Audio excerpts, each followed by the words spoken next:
Bang, banyak yang bilang abang ini sosok yang kontroversial. Mulai saya nyebut gitu. Banyak juga yang berpendapat gestur abang, cara abang berbicara, ini kayaknya pencitraan nih. Menjawabnya gimana? Sejujurnya nggak peduli saya. Iya, mau disebut pencitraan mau apa gitu ya. Termasuk tadi disebut sebagai kutu loncat. Enggak, saya memperjuangkan sesuatu. Saya yakini dalam perjalanan dan karir politik saya memperjuangkan sesuatu. Tidak peduli saya berada di rumah mana. Jadi menurut saya, sebab sebenarnya itu saya bukan politisi murni, Mbak. Justru bukan politisi murni. Mana orang kalau melihat politisi sekali loh. Enggak, saya seorang seniman. Saya mengatakan apa yang menurut hati saya itu harus saya katakan. Makanya kemudian banyak orang beranggapan, setidaknya para kolega saya, beberapa kolega yang mengetahui tentang diri saya, dia katakan, kamu nggak berubah, masih seperti dulu juga. Saya masih kadang-kadang datang ke tim, menonton teman-teman kolega saya membaca puisi. Saya tanya sama teman-teman seniman di sana, sama radar segala macam. Ada acara apa lagi? Adi Wicaksono. Ada acara apa lagi di tim? Atau pameran-pameran lukisan. Masih suka saya. Seniman dalam arti sebenarnya. Kalau seniman dalam dunia politik, karyanya apa, Bang? Dalam dunia politik itu begini. Anda boleh melakukan manuver apa saja. Tetapi jangan pernah jauh dan berpaling dari hatimu. Termasuk berpindah partai, berpindah rumah? Saya katakan tadi. Anda boleh berada di rumah mana saja, tetapi apakah Anda meyakini apa yang Anda lakukan? Dan keyakinan itu bernama rakyat yang kau perjuangkan. Ada yang bilang... Saya ingin mengatakan begini, saya melakukan kajian. Tolong tunjukkan sama saya partai politik di Indonesia yang melakukan kaderisasi dengan baik. Jawabannya? Nggak ada. Artinya apa? Kaderisasi itu membuat doktrin tentang partai itu bisa memaksa seseorang untuk tinggal di sebuah tempat. Partai abang yang sekarang sedang... Kami sedang membangunnya sekarang. Itulah kemudian Partai Nasdem sekarang ini kami membangunnya dari bawah. Bagaimana? Belum ada partai politik, kami yang memulainya. Ini sekarang ini membuat sebuah tempat yang namanya sekolah legislasi. Sekolah legislasi itu adalah bagaimana kami membentuk seorang calon anggota DPR yang sekarang menjadi anggota DPR. Bagaimana membuat undang-undang, bagaimana membuat budget, bagaimana melakukan pengawasan, bagaimana berada di ruang publik. Kami baru melakukannya untuk DPR pusat kemarin di Ancol. Tapi dulu kalau disebut ketika di Demokrat, abang juga menjadi salah satu yang mengawali, bukan? Iya, dan tidak dianggap dan tidak diakui. Saya pimpinan sebuah organisasi pemuda dan suara dari pengurus pusatnya waktu itu dikatakan, itu organisasi tidak diakui. Ya daripada kita sudah berjuang dan tidak diakui, ya monggo. Gak apa-apa. Banyak juga yang sekarang ini sedang menyorot abang sebagai bagian dari sebuah tim yang sedang menjadi pusat perhatian masyarakat. Tim transisi Jokowi JK. Nanti kiprah abang seperti apa? Apa saja yang sedang dilakukan oleh tim transisi sejauh ini? Tapi kita jeda dulu ya, Bang ya. Sesaat lagi kami akan segera kembali untuk Anda pemirsa. Kalau saya bertanya, apa yang menjadi kelebihan seorang Akbar Faisal sehingga dipilih untuk menjadi bagian dari tim transisi mewakili Nasdem? Apa, Bang? Tahu, tanya Jokowi. Yang milih Pak Jokowi langsung? Iya. Tidak ada dari tim koalisi dari partai lain, Bang? Ada masalah nggak sih kira-kira dengan itu? Nggak ada. Saya sendiri itu nggak ngerti. Saya lagi di kampung ya, Lebaran. Terus ditelepon, lagi di mana? Saya bilang lagi sungkem di kampung saya di sana di Kabupaten Wajo, 170 km dari Kota Makassar. Yang telepon? Pak Jokowi gitu. Pak Jokowi langsung? Lagi di mana ya? Suruh pulang ke Jakarta. Ya, apa namanya? Besoknya langsung peresmian rumah transisi. Saya nggak ngerti. Jadi kalau Anda tanya apa kelebihan, saya nggak punya kelebihan. Cuman kalau saya diperintahkan untuk melakukan sesuatu, ya tak lakukan dengan tuntas.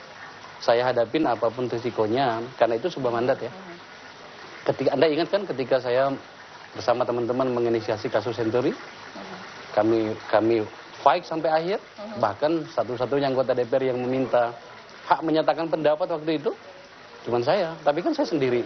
Bang, ada dari PKB, ada dari Hanura, yang seharusnya barangkali ikut, ada yang diajak, tidak ada. Gini, itu bukan perwakilan parpol di situ. Itu adalah, kan dulu waktu di tim sukses itu saya wakil sekretaris satu. Saya sekretaris satu yang membantu ketua tim kampanye Pak Cahyo dengan sekretaris Mas Andi Wijayanto. Saya di tengah jalan diminta masuk ke situ dan kemudian menangani banyak hal di situ. Mungkin Pak Jokowi beranggapan bahwa aku bisa menyelesaikan beberapa tanggung jawab yang diberikan kepada saya. Maka kemudian juga saya diajak ke sini. Sekarang di transisi ini saya menangani tiga bidang, infrastruktur, perumahan rakyat, dan transportasi publik. Dan sekarang kami sudah hampir menyelesaikan pekerjaan itu. Jadi menurut saya nggak ada keistimewaan apa-apa. Cuman barangkali ya saya melakukan sesuatu itu dengan ya saya lakukan mana yang terbaik. Saya ingin memberikan yang terbaik lah. Abang menjawab kemarin ada beberapa relawan yang mengirim surat terbuka kepada Pak Jokowi terkait dengan tidak berjalannya Pokja yang berada di bawah seorang Akbar Faisal. 2 orang di situ. Kan ada 4 Pokja, 4 deputi. Katanya di Pak Hasto dengan Anies lancar, di bawah Andi dengan saya nggak lancar. Tolong kasih alamat email saya, alamat emailnya Anda, saya kirimkan daftar nama anggota relawan yang di dalam kedeputian saya yang terlibat, tanda tangannya pada setiap rapat ada. Jadi tidak perlu saya jawab. Ada semuanya. Mau bicara dengan relawan yang terlibat, nanti tak kasih nomor teleponnya, Anda bicara sendiri. Kami libatkan semuanya kok. Baik. Yang tidak hadir itu dan tidak merasa terlibat itu mungkin lagi nggak punya waktu saja dan butuh kasih sayang lebih banyak dari saya kali.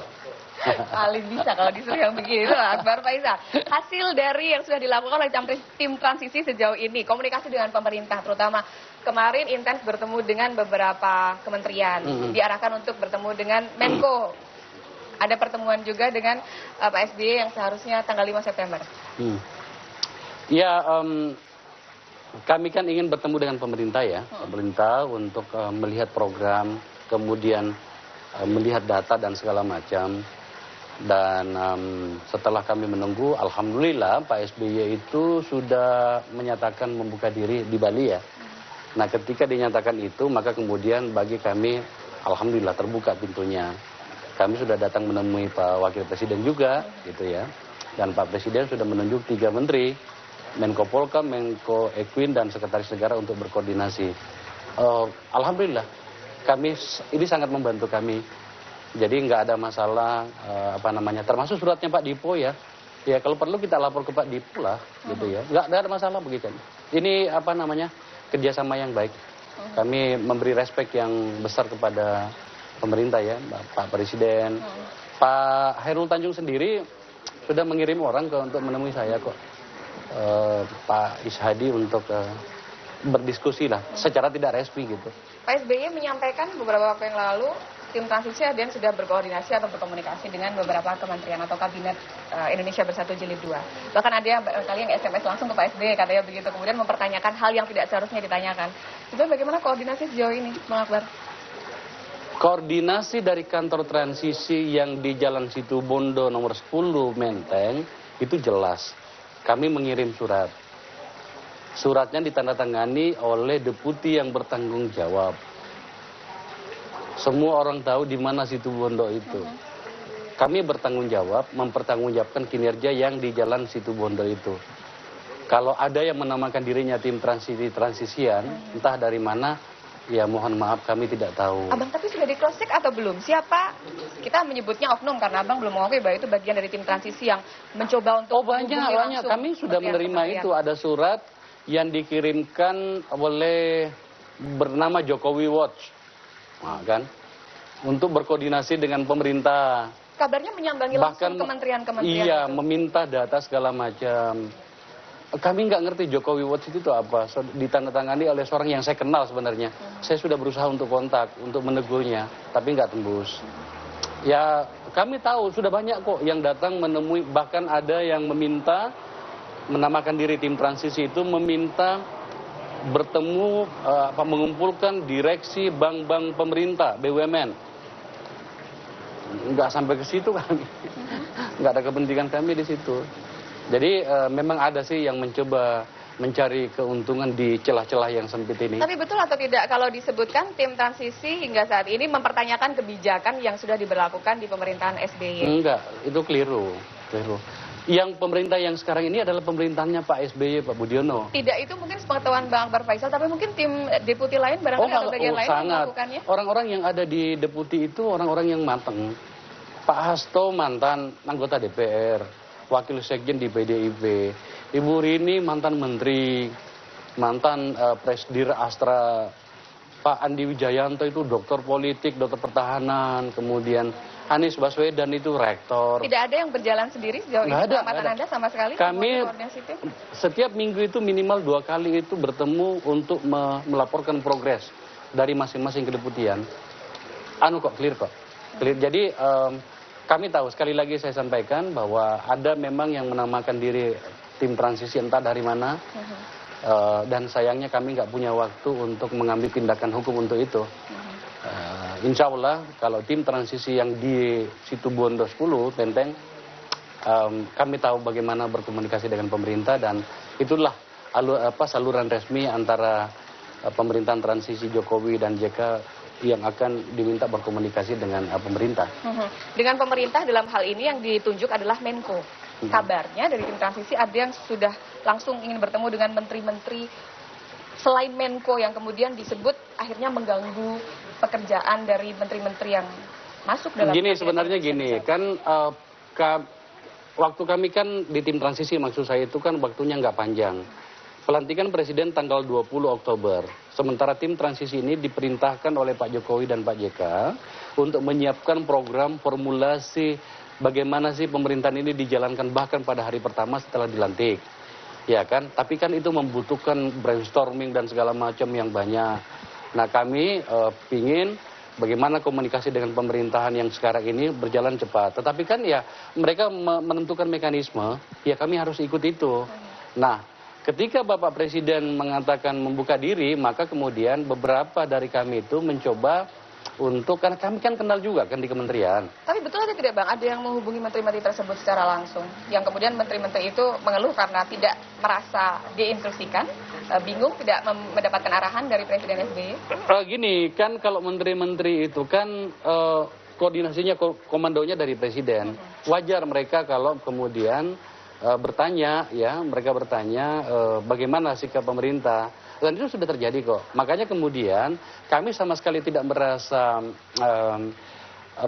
terhalangi, terganggu dengan surat dari Menteri Sekretaris Negara dan pernyataan dari Pak Dipo. Enggak, bagus itu. Justru itulah yang kami inginkan. Jadi ada mekanisme yang jelas. Juga kepada orang-orang yang usil ingin menggunakan kesempatan dalam kesempitan, itu tertutup ruangnya. Karena kenapa? Memang sudah ada mekanisme. Kami sangat berterima kasih kepada pemerintah dengan itu. Meskipun kemudian jadi muncul anggapan kinerja tim transisi tidak cukup baik, begitu Bang Akbar dengan adanya surat itu? Tergantung dari Anda melihatnya. Saya tidak ingin mengatakan lebih banyak loh Mbak ya. Nggak apa-apa.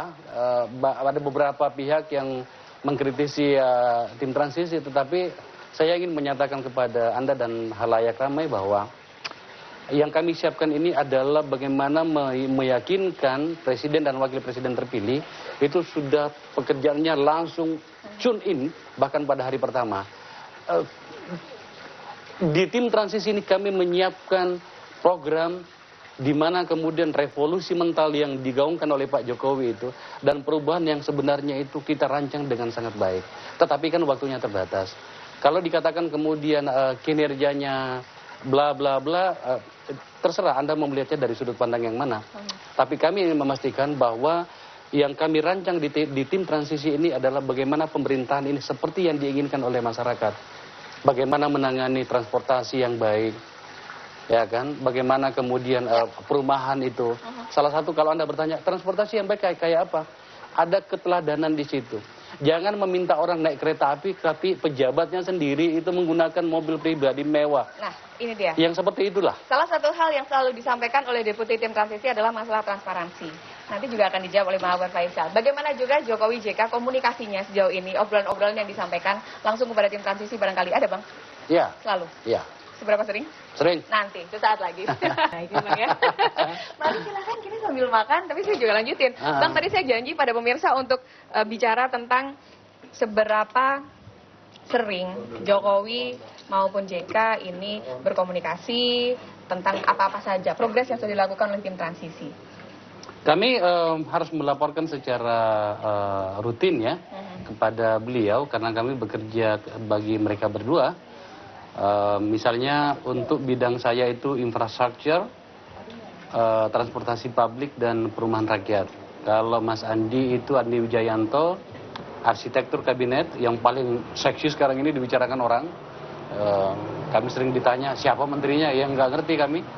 Kami tidak diperintahkan untuk mencari nama gitu ya, tapi mekanismenya saja. Terus kemudian Hasto itu untuk APBN dan kemudian Mas Anies itu untuk berhubungan dengan Kesra, petani dan segala macam. Abang, tapi kalau Pak Jokowi memang terlihat lebih sering, tapi Pak JK terlihat lebih jarang sih. Saya melihat baru sekali saja menyambangi. Enggak, secara langsung mungkin beberapa kali ya.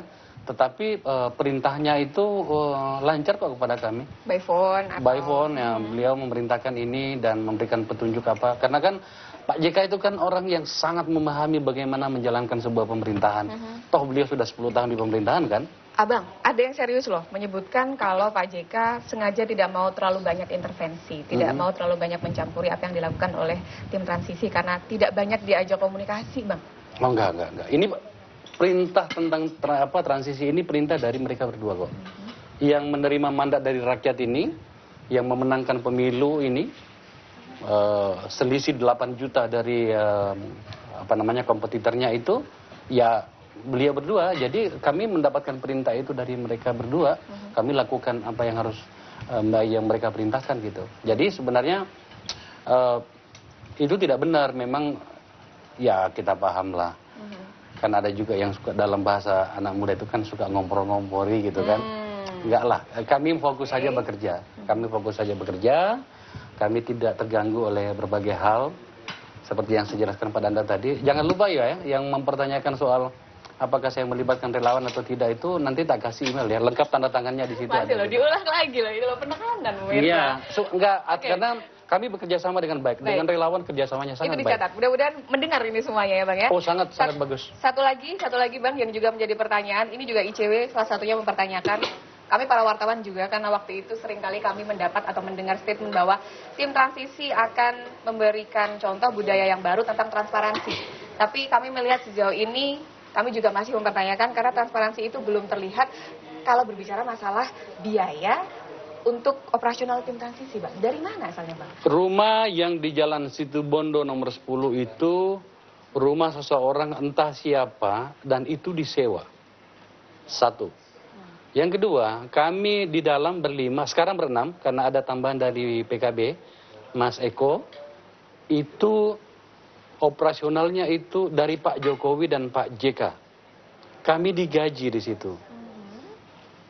Kemarin baru 2 hari yang lalu ya mamanya digaji, dapat saya lagi kajian kemarin. Baik. Untuk operasional semuanya. Semuanya gitu loh. Pak Jokowi dan Pak JK. Pak JK dari kantong pribadi. Iya, kantong pribadi beliau. Termasuk pekerjaan pokja-pokja kami. Ada kantor yang kami pakai itu kantornya sewa juga. Karena Bang kalau berbicara mengenai pokja, relawan yang ada di situ kan ratusan ya Bang, jumlahnya kalau dijumlah semuanya. Enggak juga, kan tapi gini. Cukup banyak Bang. Jadi yang tim kerjanya itu kan terbagi 2. Ada yang anggota pokja langsung yang mencatat, meresum, membuat laporan itu. Terus ada yang narasumber. Tidak sekaligus itu berada di situ gitu. Memang kalau berkumpul semuanya wah banyak sekali. Tapi kan pokja-pokjanya juga tidak sekaligus bersamaan. Kecuali kalau rapat paripurna pokja ya saya istilahkan begitu. Itu kumpul semua. Dan hanya yang hadir hanya penanggung jawab. Kemarin, hari Jumat kemarin itu Pokja Infrastruktur melakukan FGD di salah satu hotel di Kuningan. Sehari sebelumnya transportasi publik melakukan FGD juga. Beberapa waktu sebelumnya perumahan rakyat juga begitu. Jadi saya kendalikan, tim saya ini bekerja sepenuhnya. Dan sesuai dengan confidential agreement yang kami tanda tangani, itu tidak ada yang genit berbicara keluar, apalagi melakukan komunikasi dengan kementerian tanpa kendali saya. Ya, gitu. Abang, saya nggak mau diprotes sama yang 3 yang ada di sini, karena di meja makan dan masih ngomongin kerjaan dan juga politik. Protes nggak sih Mbak Fira? Mbak Fira, kita sambil makan ya Mbak Fira ya. Tapi sedikit banyak kalau berbicara mengenai aktivitas dan kesibukan Bang Akbar ini kan luar biasa Mbak Fira. susah nggak sih? Sebentar, sebelum saya nanya susah atau enggak menjadi istri seorang Akbar Faisal, saya dulu, abang ini setia nggak Bang Fira? Bang Fira boleh dipakai mic? Aduh. Setia sekali. Setia sekali, itu kan yang Bang Fira tahu aja. Iya mungkin ya. Abang setia Bang? Sangat tuh takut ini. Dua orang ini tukang protes yang luar biasa. Itu tadi kan telat datang. Setia pada keluarga saya catat, tapi setia pada partai politik memang enggak ya Bang ya? Oh enggak, dua hal yang berbeda kalau Anda tanyakan itu. Saya akan menjelaskan tentang konteks dan performa partai politik di Indonesia sekarang ini. Oke, itu. Sekali lagi saya katakan bahwa pertanyaannya tidak terlalu relevan pada kondisi partai politik yang ada di Indonesia hari ini. Baik, sedang dibangun oleh Abang. Insya Allah Partai Nasdem akan menunjukkan pada Anda bagaimana sih sebuah partai politik dibangun tanpa perilaku yang sangat jangka pendek gitu ya. Oke. Gitu. Abang sudah. Mbak Fira, saya mau nanya, banyak yang bilang abang ini akan menjadi salah satu menteri di kabinetnya Jokowi JK. Pengennya jadi menteri apa? Aduh. Nggak tahu, nggak juga sih. Oh, nggak juga. Nggak juga itu tidak mengizinkan atau abang tidak ada keinginan setahu curhat-curhat sama Mbak Fira? Saya sambil ngambil ini Mbak Fira. Jangan terlalu serius, tapi tolong dijawab dengan jujur. Enggak, istri saya tidak mau terlalu jauh mencampuri pekerjaan saya. Baik. Itu karena kalau kadang-kadang kalau sudah nanya gitu ya, saya bilang enggak, itu biarkan saya menyelesaikannya. Dan saya berusaha untuk membawa beban itu ke rumah, tidak membawa beban itu ke rumah. Biarkanlah saya menanganinya gitu.